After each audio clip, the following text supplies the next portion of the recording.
JohnBoyThinks sent me this one. The dummy is strong in it. This man, Richard A. Taylor, who apparently needs a barber who isn't legally blind, fancies himself as a crime analyst. Richard is going to dip his oar in the water concerning the police shooting of Ryan Hinton. You know, the one whose father ran over and killed a police officer. At any rate, Richard is going to ask a lot of questions, and that's fine. Problems manifest when he tries to answer them. Even worse, he has invited a couple of boneheads posing as experts to weigh in, and their combined 6 brain cells form a circle jerk with the usual slimy outcome. Hello out there. I am trying to get through. With cold, blunt analysis cradled in the warmth of reasoning, it's time for Johnny Walker Dread to straighten you out on a thing or two.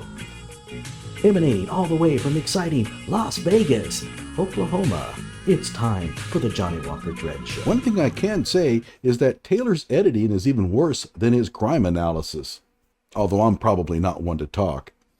The video starts mid-sentence, I swear. This one is not on me. She's lying? Yeah. Oh, of course.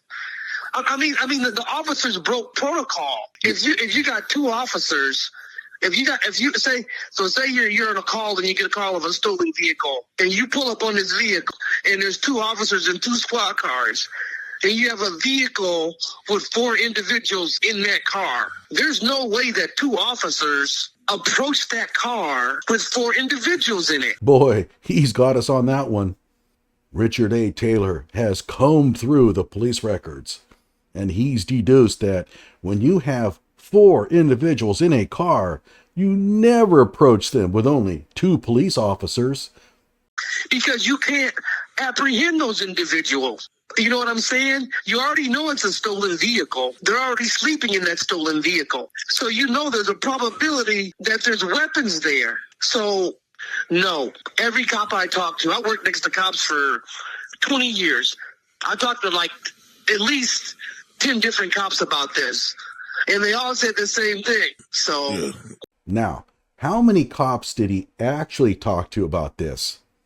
A, 0, B, 1, C, more than 1. If you chose anything other than A, evidently he never talked to the cops in Mississippi.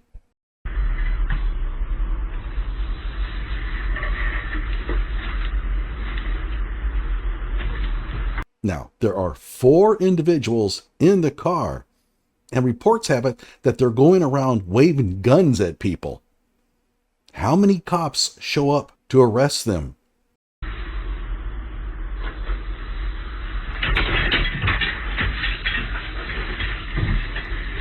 Out comes Jaheim McMillan.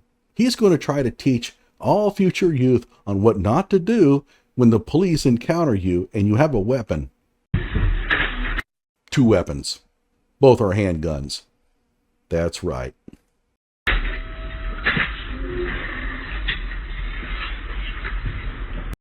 Now, the guy following him also has a gun, but he decides to get rid of his. Smart. The other 2 are inside the car, and they're going to stay inside the car.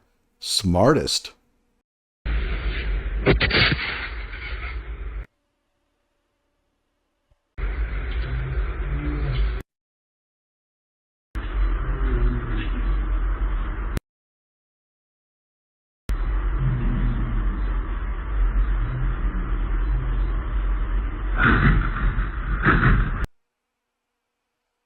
Bye-bye, Jaheim. Now, did we all learn our little lesson there? Jaheim carries the gun with him. If you're a police officer, you have to think there's only one reason why he's carrying the gun with him.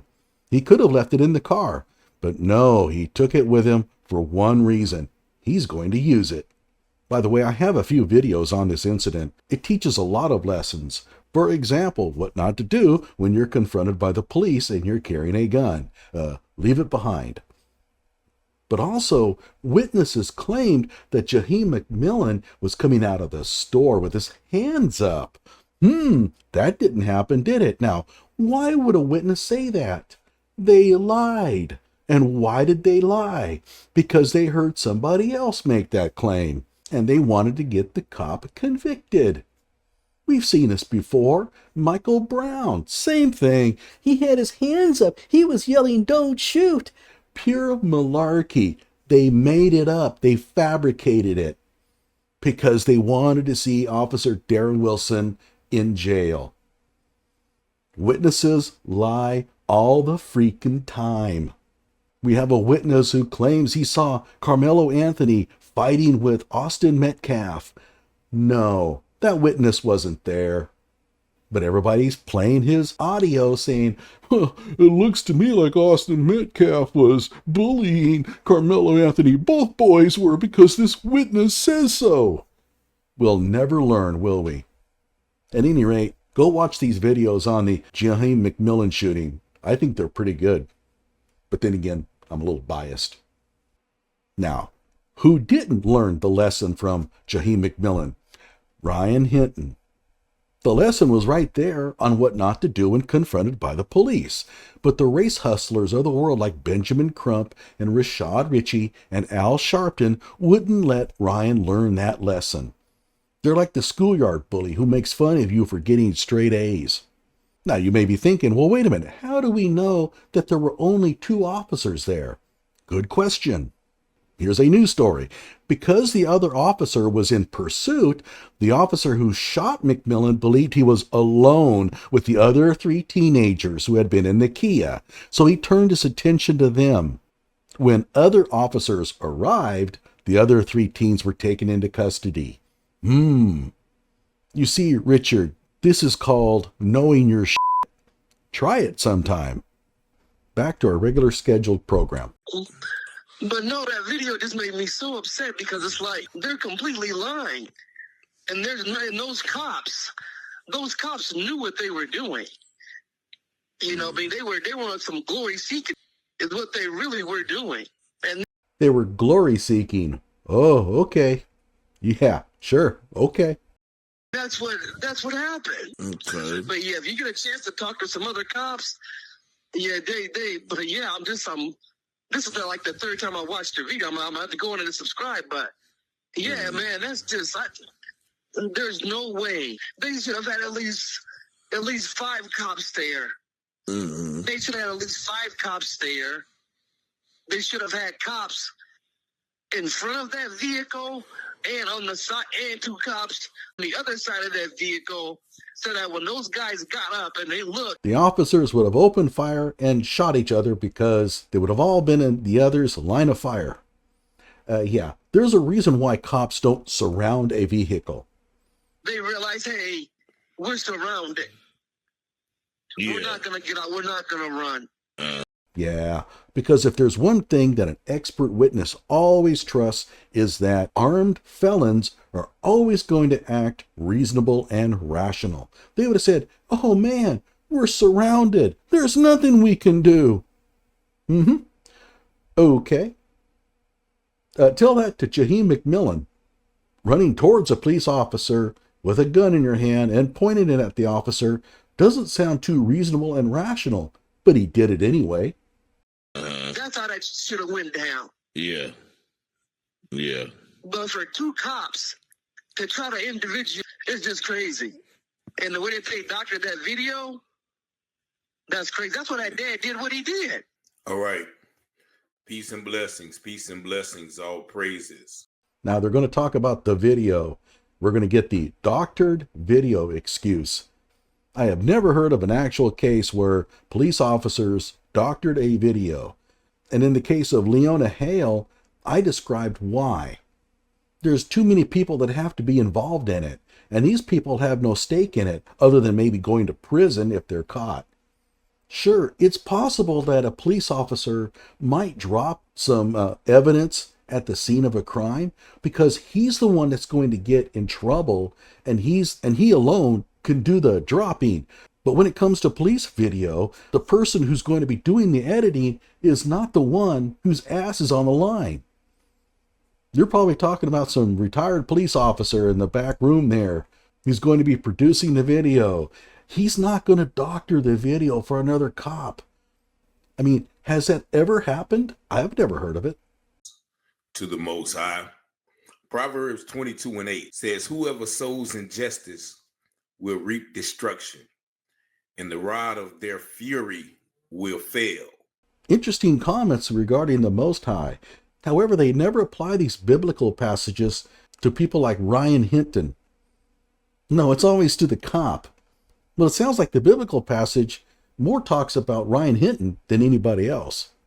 And what you just heard is a expert witness exposing the lies and the manipulation of this woman, Cincinnati Police Chief Teresa T. I think that's how you say her name. She is the one who is sowing injustice in this instance, in the case of Ryan Hinton Jr., whose life was taken by Cincinnati police in the most violent fashion. And in this video, we are going to expose the lies that she puts forth in this video. But Gee, I wonder if he describes in the most violent fashion the killing of the police officer by Ryan's dad. I have a feeling that that's not described that way. What do you think? I'm also going to play you testimony from another photographic expert who's going to analyze these photos and tell you how and why they are doctored. So we're going to go back to this interview that she did shortly after the death of our young brother, Ryan Hinton. And we're going to break down all of the lies and all the manipulation that she puts forth throughout the video. He likes to use the word lies a lot. That first police expert there, claiming that there would have been 4 police officers there, not 2. But what was the lie? I mean, we never got to hear what the lie was. And the expert witnesses are going to corroborate the fact that they are lying and they are manipulating the photos, the video, and the narrative concerning our dear brother's death. And lastly, I'm going to show you the actual sped up footage, if YouTube allows me, of how they assassinated our young brother. But let's get to this interview and break. By the way, what's with this brother thing? If some white dude goes and steals a car and then has a gun in his hand and then takes off from the police when they confront him with it, he's not my brother. Screw him. I'm not going to call him my brother even if he is my brother. I'm going to disown that person right then and there. Brother? No, never heard of him. But here, they embrace them. It's my brother. Man, they arrested my brother for that serial killing of 37 people on the freeway. It's like, it just makes no sense. I mean, there are people in my family that I've disowned and they never did anything like that. Can somebody explain that to me, please? Break this down real quick. As you can see, this is a stolen Kia. It was stolen out of Northern Kentucky yesterday. Now, look at the time on the picture, and the photographic expert is going to put this out. This is 9:30 in the morning. But look how bright it is outside. And according to the expert witness, it is not that bright at 9:30 in the morning. That type of sunlight is usually relegated to about noontime. So the claim here is that the shooting didn't occur at 9:30 in the morning? They made it up? They changed the time to 9:30 in the morning? For what purpose? Like, how would that help them? I mean, it's going to be kind of hard to lie about something like that. I mean, seriously. Especially since it clearly says on the body cam 9:30 in the morning. So not only are they altering the video, they're changing the time in the body cam. And why? Oh, I don't know. If it was done later in the afternoon, well, that means that Ryan Hinton was shot in cold blood. But at 9:30 in the morning, well, that'd be different.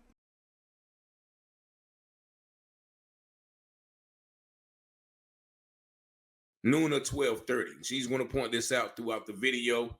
And also, of course, look how blurry the picture is in this camera shot. Yeah, shocking. It's a body cam and the video's blurry. Oh my God. Let's continue. You can see we have 2 uniformed cars there. Prior to those uniformed cars arriving, we had 2 undercover cars. Hey, lady, police chief, Those are marked cars. They're not uniformed. Nobody put any clothes on them. Pulled into that dead end, saw the vehicle. They backed out. They saw that there were individuals inside the vehicle, so they backed out and let the uniformed cars make the approach, which is the tactically sound decision to do. So they backed out and let the other officers in, so there were more than 2 officers there. I guess. Why it matters, I have no idea. Now, as the young brother put it out, and that guy, he was, a former law enforcement specialist. He said, why would you use 2 police officers to apprehend 4 suspects? That's mathematically impossible. Now remember, it's mathematically impossible to arrest 4 people with 2. Okay. But also I talked to a truck driver who heard the police communications on the scanner. And as she stated, there were undercover cars that knew they were there. And according to the man who was listening to the communication, they were there for 2 hours. They watched those young men sleep in the car for 2 hours. So the correct tactical thing to be done, as the man said, would pull up on the side of the car, surround the car while they're sleeping. So when you wake them up, there's nowhere for them to go. So as my man mentioned it. Except through the police officers after shooting them. Of course, the police officers would shoot each other, but that's okay. By the way, I don't know if he knows this or not, but the other officers were undercover.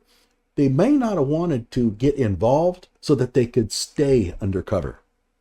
They weren't just plainclothes detectives. They were undercover. He said they came in there with the intent to do some target practice. But the man said they knew they were there for 2 hours. So why won't you get them while they're asleep and surround the car? That would be the tactical, safe thing to do.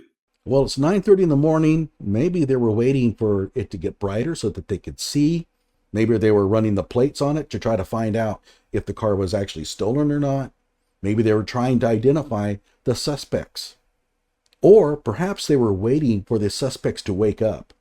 I have no idea. That's a good question to ask them. But I'm pretty sure that we were waiting 2 hours so that we could do target practice on them isn't a real viable answer, because you don't have to wait 2 hours to do target practice. You can shoot them full of holes at any time of the day. But let's continue. The cars are positioned the way the officers are trained. We are trained to use our vehicles as cover from any threat. Now, also, the photographic expert is going to point out how light this is. Once again, how light is that at 9:30 in the morning? And she said if that was like real light, the sun would cast the shadow. Well, I'm going to let her do all that explaining. But let's get to the part where she lies about the number of officers there. Let's make this make sense.